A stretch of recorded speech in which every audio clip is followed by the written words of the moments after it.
नमस्कार दोस्तों, आज की तारीख है 17 दिसंबर 2025, दिन बुधवार और आज की हिंदी तिथि है पौष माह के कृष्ण पक्ष की त्रयोदशी। तो दोस्तों, सबसे पहले तो आज के दिन का इतिहास जान लेते हैं। आज 17 दिसंबर का दिन इतिहास में कई बड़ी और यादगार घटनाओं के लिए जाना जाता है। सबसे पहले बात करते हैं राइट ब्रदर्स डे की। आज ही के दिन साल 1903 में राइट ब्रदर्स डे ने दुनिया की पहली सफल, नियंत्रित और संचालित हवाई उड़ान भरी थी।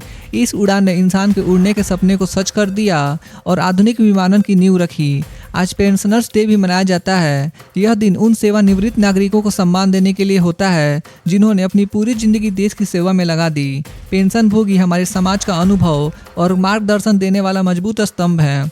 इतिहास में आज का दिन भारत के लिए कुछ कठिन यादें भी लेकर आता है। साल 1803 में आज ही के दिन ईस्ट इंडिया कंपनी ने उड़ीसा राज्य पर कब्जा किया था, जिससे भारत में ब्रिटिश शासन और मजबूत हुआ था। साल 1928 में आज ही के दिन भगत सिंह, सुखदेव और राजगुरु ने लाला लाजपत राय की मौत का बदला लेने के लिए ब्रिटिश पुलिस अधिकारी सॉन्डर्स की हत्या की।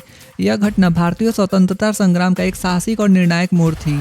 साल 1940 में आज ही के दिन महात्मा गांधी ने व्यक्तिगत सत्याग्रह आंदोलन को स्थगित करने का फैसला लिया। यह निर्णय बदलती राजनीतिक परिस्थितियों को ध्यान में रखकर लिया गया था। इतिहास के पन्नों में साल 1645 का 17 दिसंबर भी दर्ज है, जब मुगल सम्राट जहांगीर की पत्नी नूरजहां बेगम का निधन हुआ। नूरजहां अपने समय की सबसे प्रभावशाली महिलाओं में से एक थी। साल 1907 में आज ही के दिन उगेन वांगचुक भूटान के पहले राजा बने और वहां राजशाही की शुरुआत हुई।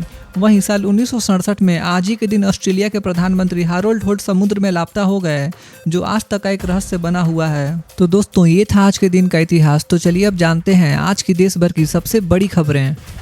प्रधानमंत्री मोदी ने जॉर्डन की अपनी 2 दिन की राजकीय यात्रा सफलतापूर्वक पूरी कर ली है। इस यात्रा के दौरान भारत और जॉर्डन के बीच 75 साल पुराने रिश्तों को और मजबूत करने पर जोर दिया गया।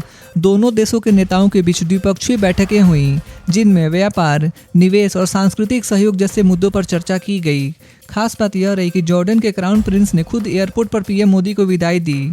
जॉर्डन दौरे के बाद प्रधानमंत्री मोदी अब इथियोपिया के लिए रवाना हो गए हैं, जहां भारत इथियोपिया सहयोग को नई दिशा देने की योजना है। प्रधानमंत्री मोदी की जॉर्डन यात्रा भारत जॉर्डन आर्थिक रिश्तों के लिए बेहद अहम रही। इस दौरे के दौरान दोनों देशों ने व्यापार, वाटर मैनेजमेंट, डिजिटल कोऑपरेशन और कल्चर जैसे क्षेत्रों में कुल 5 महत्वपूर्ण समझौते यानी मऊ साइन किए। पीएम मोदी ने लक्ष्य रखा कि अगले 5 वर्षों में भारत और जॉर्डन के बीच व्यापार को $5 बिलियन तक पहुंचाया जाए। इसके अलावा रक्षा, आईटी, एग्रीकल्चर और कल्चर जैसे सेक्टर में भी सहयोग बढ़ाने पर सहमति बनी है। इन समझौतों से दोनों देशों के बिजनेस और निवेश को बड़ा फायदा मिलने की उम्मीद है। जॉर्डन की राजधानी अम्मान में हुई हाई लेवल मीटिंग में प्रधानमंत्री मोदी ने आतंकवाद के खिलाफ भारत और जॉर्डन की साझेदारी की सराहना की। उन्होंने कहा कि आज के दौर में आतंकवाद एक ग्लोबल थ्रेट बन चुका है और इससे निपटने के लिए मजबूत इंटरनेशनल कोऑपरेशन जरूरी है। बैठक के दौरान सुरक्षा सहयोग, इंटेलिजेंस शेयरिंग और ज्वाइंट स्ट्रेटजी पर खास चर्चा हुई। पीएम मोदी ने साफ कहा कि आतंकवाद के खिलाफ लड़ाई में भारत और जॉर्डन एक दूसरे के भरोसेमंद पार्टनर हैं। दोनों देशों ने भविष्य में सिक्योरिटी कोऑपरेशन को और मजबूत करने पर सहमति जताई। प्रधानमंत्री मोदी के इथियोपिया दौरे को लेकर वहां की जनता और मीडिया में खासा उत्साह देखने को मिला। राजधानी एडिस अबाबा के बड़े अखबारों ने पीएम मोदी की तस्वीरों को फ्रंट पेज पर जगह दी। इस दौरे से भारत और इथियोपिया के रिश्तों को नई ऊंचाइयां पर ले जाने की उम्मीद जताई जा रही है। दोनों देशों के बीच साइबर सिक्योरिटी, इकोनॉमिक पार्टनरशिप और डेवलपमेंट कोऑपरेशन जैसे मुद्दों पर चर्चा होने की संभावना है। यह दौरा अफ्रीका में भारत की मजबूत होती डिप्लोमेटिक प्रेजेंस को भी दिखाती है। 16 दिसंबर को विजय दिवस के मौके पर प्रधानमंत्री मोदी ने 1971 के भारत पाक युद्ध के वीर सैनिकों को श्रद्धांजलि दी।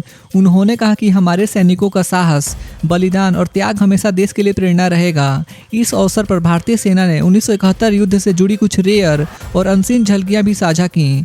इन तस्वीरों और वीडियो ने उस ऐतिहासिक जीत की कहानी को एक बार फिर लोगों के सामने ला दिया। पीएम मोदी ने कहा कि यह जीत भारत के सैन्य इतिहास का स्वर्णिम अध्याय है। कांग्रेस पार्टी ने मनरेगा योजना से महात्मा गांधी का नाम हटाने के प्रस्ताव को लेकर मोदी सरकार पर कड़ा हमला बोला है। राहुल गांधी ने इस फैसले को लोकतांत्रिक मूल्यों के खिलाफ बताया। कांग्रेस नेताओं का कहना है कि महात्मा गांधी का नाम सिर्फ एक नाम नहीं, बल्कि देश की सोच और विचारधारा का प्रतीक है। उन्होंने सरकार से इस फैसले को तुरंत वापस लेने की मांग की है। वहीं इस मुद्दे पर राजनीतिक बयानबाजी तेज हो गई है और आने वाले दिनों में यह मामला और गर्मा सकता है। प्रधानमंत्री मोदी की मेरिटोक्रेसी पॉलिटिक्स नीति के तहत भाजपा संगठन में बड़े बदलाव देखने को मिल रहे हैं। पार्टी ने नितिन नवीन जैसे नेताओं को बड़ी जिम्मेदारी देकर यह संदेश दिया है कि प्रदर्शन यानी परफॉर्मेंस के आधार पर ही पद मिलेगा। भाजपा का कहना है कि यह रणनीति सोशल बैलेंस को ध्यान में रखते हुए बनाई गई है।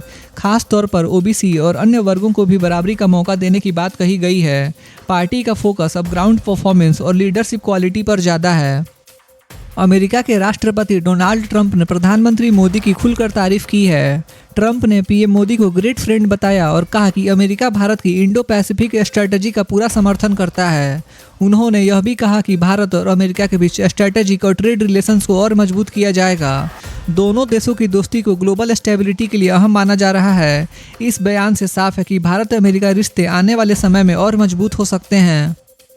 पटना में हुए एक सरकारी कार्यक्रम के दौरान मुख्यमंत्री नीतीश कुमार का एक वीडियो सोशल मीडिया पर तेजी से वायरल हो रहा है। वीडियो में एक महिला डॉक्टर के हिजाब को लेकर असहज स्थिति दिख रही है, जिसके बाद राजनीति तेज हो गई है। आरजेडी और कांग्रेस ने इस पर सवाल उठाते हुए कहा कि महिलाओं के सम्मान से कोई समझौता नहीं होना चाहिए। विपक्ष ने मुख्यमंत्री से क्लैरिफिकेशन और एपोलॉजी की मांग की है। वहीं भाजपा नेताओं का कहना है कि इस मामले को बेवजह राजनीतिक रंग दिया जा रहा है। इस घटना ने बिहार की राजनीति में नई बहस छेड़ दी है। हिजाब विवाद पर अब यह मामला राजनीति से निकलकर सोशल मीडिया और फिल्म इंडस्ट्री तक पहुंच गया है। मशहूर अभिनेत्री जायरा वसीम ने मुख्यमंत्री नीतीश कुमार से अनकंडीशनल एपोलॉजी की मांग की है। उन्होंने कहा कि किसी भी महिला की पर्सनल डिग्निटी का सम्मान होना चाहिए, चाहे वह किसी भी प्रोफेशन या रिलीजन से हो। जायरा के इस बयान के बाद सोशल मीडिया पर बहस और तेज हो गई है। आरजेडी नेता तेजस्वी यादव इन दिनों अपनी यूरोप ट्रिप को लेकर चर्चा में हैं। सोशल मीडिया पर उनकी कुछ तस्वीरें वायरल होने के बाद राजनीतिक सवाल उठने लगे हैं। विपक्षी समर्थकों का कहना है कि चुनाव के बाद पार्टी को मजबूत करने की जरूरत है, ऐसे में विदेश यात्रा पर जाना सही नहीं है। वहीं आरजेडी नेताओं का कहना है कि यह पूरी तरह पर्सनल विजिट है और राजनीति से इसका कोई संबंध नहीं है। इस मुद्दे को लेकर बिहार की राजनीति में एक नई बहस छिड़ गई है। उत्तर प्रदेश के मुख्यमंत्री योगी आदित्यनाथ ने अयोध्या में राम जन्मभूमि आंदोलन के वरिष्ठ नेता डॉक्टर रामविलास वेदांती को श्रद्धांजलि दी। सीएम योगी ने हिंदू धाम पहुंचकर पूजा अर्चना की और उनके योगदान को याद किया। मुख्यमंत्री ने कहा कि राम मंदिर आंदोलन में ऐसे नेताओं की भूमिका ऐतिहासिक रही है। योगी आदित्यनाथ ने इसे सामाजिक और सांस्कृतिक चेतना का बड़ा अध्याय बताया। इस मौके पर बड़ी संख्या में संत और श्रद्धालु मौजूद रहे। सीएम ने सभी से शांति और अनुशासन बनाए रखने की अपील की और कहा कि सरकार धार्मिक स्थलों की गरिमा और सुरक्षा के लिए पूरी तरह कमिटेड है। मुख्यमंत्री योगी आदित्यनाथ ने टाटा समूह के चेयरमैन एन चंद्रशेखरन के साथ लखनऊ में बैठक की, जिसमें उत्तर प्रदेश में बड़े निवेश, एआईसीटी, आईटी उद्योग, इलेक्ट्रॉनिक्स और नवीकरणीय ऊर्जा जैसे क्षेत्रों में सहयोग की संभावनाओं पर बातचीत हुई। बैठक में राज्य सरकार और टाटा ग्रुप द्वारा औद्योगिक और तकनीकी क्षेत्र में रोजगार सृजन के अवसर बढ़ने पर भी विचार हुआ। इससे प्रदेश की आर्थिक विकास और निवेश के लिए वातावरण को बढ़ावा मिलने की अपेक्षा है। तो दोस्तों, आज के लिए बस इतना ही था। देश भर के छोटे बड़े अपडेट्स और हर दिन के मुख्य समाचार देखने के लिए हमारे यूट्यूब न्यूज़ चैनल इंडियन जनता न्यूज़ को सब्सक्राइब जरूर करें। मिलते हैं अगली वीडियो में, तब तक के लिए बाय बाय, टेक केयर, जय हिंद।